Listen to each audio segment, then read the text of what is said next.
Hello बच्चों, let's read the question.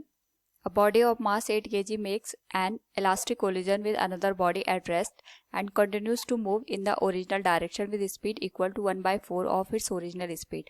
What is the mass of the second body? Here we have given 4 options. Now to answer this question, first we will discuss here the key concept, and here the key concept will be elastic collision. तो जब हम बात करते हैं elastic collision की, इसमें हमें ये ध्यान रखना होता है कि हमारे पास कोलिजन से पहले और कोलिजन के बाद जो मोमेंटम रहता है वो कंजर्व रहता है और काइनेटिक एनर्जी भी पूरे सिस्टम की कंजर्व रहती है.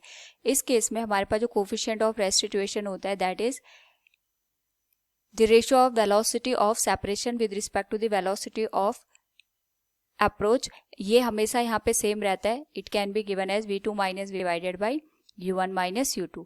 इसकी जो वैल्यू होगी ये हमेशा 1 के बराबर होगी. क्वेश्चन में हमारे पास यहाँ पे 8 kg का एक मास दे रखा है जो कि यहाँ पे इलास्टिक कोलिजन करता है विद अनदर मास जिसको हम m के बराबर कंसिडर कर लेते हैं.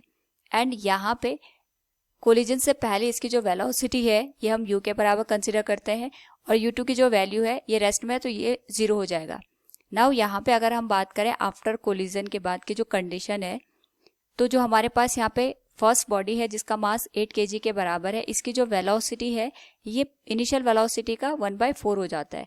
और जो सेकंड है इसकी जो वेलोसिटी है आफ्टर कोलिजन ये v के बराबर हम कंसिडर कर लेते हैं. तो सबसे पहले हम यहाँ पे कंजर्वेशन ऑफ मोमेंटम का यूज करेंगे. तो we can say here conservation of momentum will be given as momentum before collision will be equal to momentum after collision. तो बिफोर कोलिजन में ये कंडीशन बन जाएगी m1 u1 plus m2 u2 equals m1 v1 plus m2 v2. अगर हम यहाँ पे value put कर दें तो m1 की वैल्यू आ जाएगी 8, u1 की वैल्यू आ जाएगी u के बराबर. It will B m into 0 equals 8 into this will become 1/4 u/4 और ये आ जाएगा m इंटू v के बराबर. नाउ अगर हम यहाँ पे होल वैल्यू को सॉल्व करें तो ये आ जाएगा 8u minus 8u/4 equals m into V. This will be equation number first. Now यहाँ पे हमें पता है कि इलास्टिक कोलिजन हो रहा है. इलास्टिक कोलिजन के केस में हमारे पास जो वेलोसिटी का डिफरेंस होता है आफ्टर कोलिजन और वेलोसिटी का डिफरेंस होता है बिफोर कोलिजन वो सेम रहता है. यानी v2 minus v1 will be equal to u1 minus u2. इसकी वैल्यू यहाँ पे 1 के बराबर होगी. v2 हमारे पास v के बराबर है, v1 u के बराबर u/4 के बराबर हम कंसिडर कर लेंगे अकॉर्डिंग टू द क्वेश्चन.